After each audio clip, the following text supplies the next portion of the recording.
NATO summitas, jisai praėjo, sakyčiau, labai įdomiai. Vien nuo tai, kad Erdoganas susiknisęs nuo pasaulio karų ir tų vertybinių, kurie nori kariauti, jiems padovanojo po revolverį ir pasiūlė pažaisti rusišką ruletę. Tai mes įdėti šovininkas, kuriam pirmam į kaktą šaušnai.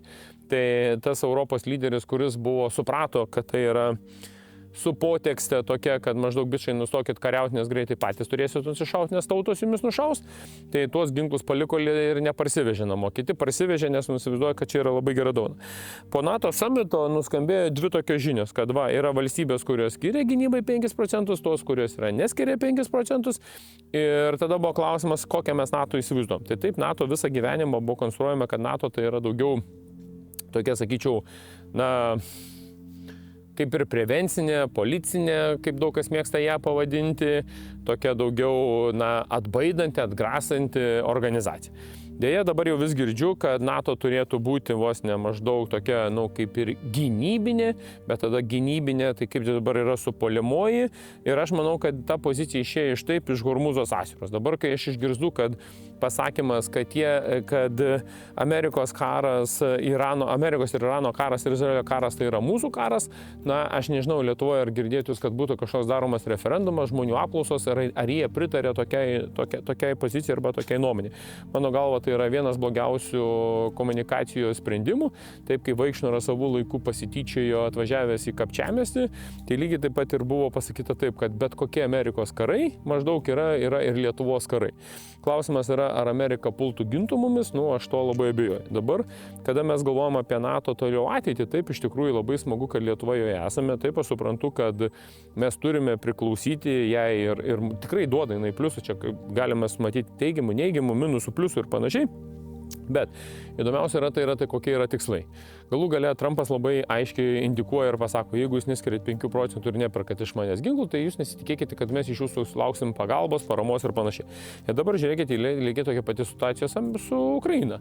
Tai Trumpas neduoda Ukrainai, bet Europa turi iš Amerikos pirkti ginklus, pirkti ginkluotę tam, kad aprūpintų pačią Ukrainą.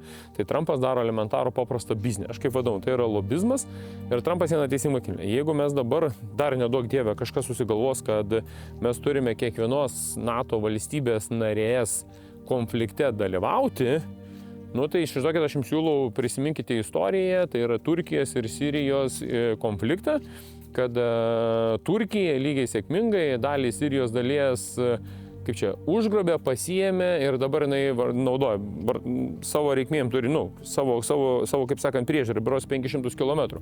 Tai kaip dabar tokia atveju, tai ką NATO visos valstybės turėtų dalyvauti Turkijos ir Sirijos kare? Tai kaip Turkija ir Graikija apsimėtė irgi lygiai tokia pačiom savo bombom, tai kurią mes pusę stosim asuoti.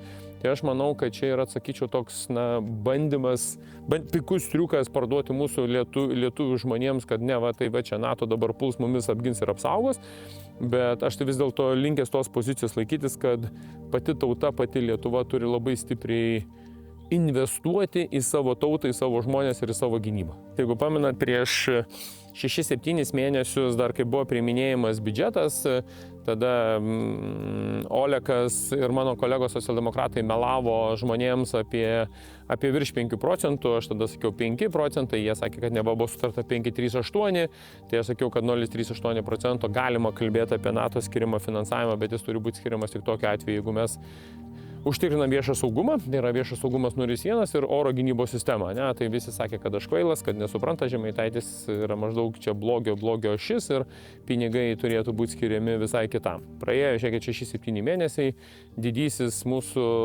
nacistinių ideologijų šalininkas Laurynas Kasčiūnas stebuklingų būdų sako, tai žiūrėkit, dabar reikėtų oro gynybos. Jie su Dainiu Kreiviu, su visais kitais padaro Seime konferencijų centre pristatymą ir nei iš to pristato, kokias gairės būtų, kaip turėtų oro gynybos sistema turėtų būti integruojama.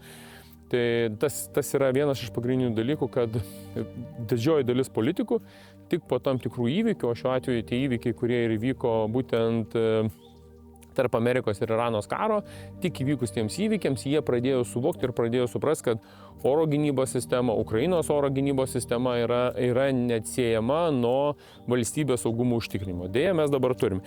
Lygiai taip pat, jeigu kalbant apie Ukrainos situaciją ir tą patį Europos Sąjungą ir NATO, Tai dar prezidento rinkimų kampanijos metu 24 metais, balandžio gegužės mėnesį, labai didžiuosiuose debatuose, kiek man teko dalyvauti, būdavo pagrindinis klausimas: ponas Žemaitaiti, kaip jūs manote, kaip čia padėti Ukrainai, kad ne tą karą laimėtų? Tai aš buvau sakęs, pirma, visus mobilizuojamo amžiaus žmonės iš ES turėtų būti visi išvaryti ir visi turėtų grįžti į Ukrainą. Ir kai visi mobilizuojamo amžiaus žmonės bus šauktiniai, bus suvaryti į atgal savo valstybę, irgi tada labai stipriai kritikavo, dabar šiandien negaliu patikėti, žiūri Lenkijos krašto apsaugos ministras, kalba lygiai tokiais pačiais sakiniais, lygiai tokias pačios tezės, tai ką mes kalbėjome būtent prieš jau prieš 2 metus tiksliau.